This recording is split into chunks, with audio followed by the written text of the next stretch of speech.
दरअसल मोटर वाहन अधिनियम के अंतर्गत एक व्यवस्था है कि कोई भी वाहन स्वामी अपने वाहन का पंजीकरण कहाँ कराएगा।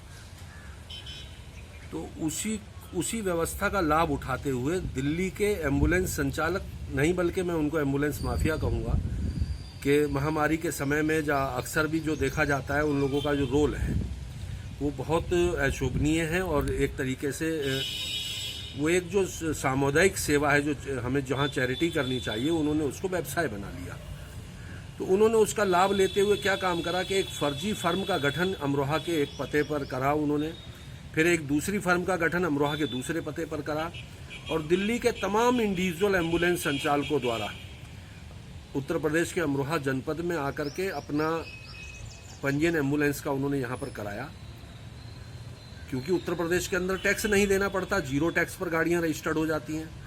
दूसरा, एनसीआर के अंदर एम्बुलेंस को रजिस्टर्ड कराने के लिए एक एम्बुलेंस पॉलिसी बनी हुई है। उस एम्बुलेंस वहाँ पर एम्बुलेंस ड्राइवर के साथ साथ एम्बुलेंस के अंदर एक पैरामेडिकल स्टाफ का होना, अटेंडेंट्स का होना जरूरी है। क्या क्या इक्विपमेंट्स मेडिकल वहाँ एम्बुलेंस के लिए चाहिए वो बहुत ज़रूरी है। तो वहाँ एनसीआर में जो एम्बुलेंस पॉलिसीज़ बनी हुई थी उसका तोड़ उन्होंने उत्तर प्रदेश के अंदर ढूंढा और उत्तर प्रदेश का जो सरलीकरण था उसका लाभ लेते हुए उन्होंने यहाँ पर ये फर्जी फर्मों का गठन किया ला करके और तमाम सैकड़ों की तादाद में यहाँ पर एम्बुलेंस उन्होंने अमरोहा कार्यालय के अंदर दर्ज कराई। हमारा दुर्भाग्य देखिए कि हमारे जनपद के अंदर 700 एम्बुलेंस पंजीकृत है, लेकिन अमरोहा के रोगियों को एम्बुलेंस नसीब नहीं हुई। और वो एम्बुलेंस संचालक जो दिल्ली के रहने वाले थे वो दिल्ली के अंदर मरीजों को 10-10, 15-15 किलोमीटर ले जाने के नाम पर 10,000, 15,000, 20,000, यहाँ तक कि अमरोहा के ही एक व्यक्ति की डेड बॉडी दिल्ली से अमरोहा, राम मनोहर लोहिया से अमरोहा जब आई थी तो उसका उन्होंने 27,000 रुपये किराया मांगा था। तो कितना दुखद है कि एक व्यक्ति जो पीड़ा से पीड़ित है और ऊपर से इनकी जो लूट हो रही थी उसका था।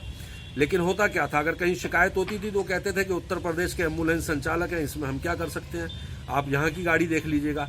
तो दिल्ली में जो मरीज हैं वो लोकल वहाँ शिकायत करते हैं तो उस पर कोई सुनवाई नहीं हो रही, क्योंकि गाड़ी का नंबर यूपी का है कि आप यूपी शिकायत करिए। और यूपी के अंदर वो लोग हैं ही नहीं, उनका असली ठिकाना तो दिल्ली है। तो यूपी सरकार की छवि को खराब करने के लिए पूरा का पूरा षड्यंत्र किया गया और इसमें जो माफिया थे वहाँ पर जो इस तरीके के लोग थे उनको चिन्हित करके परिवहन विभाग को अवगत कराया गया। पूरी चीज़ें उनकी संग्रहित करके उनको सारी चीज़ें उपलब्ध कराई गई हैं।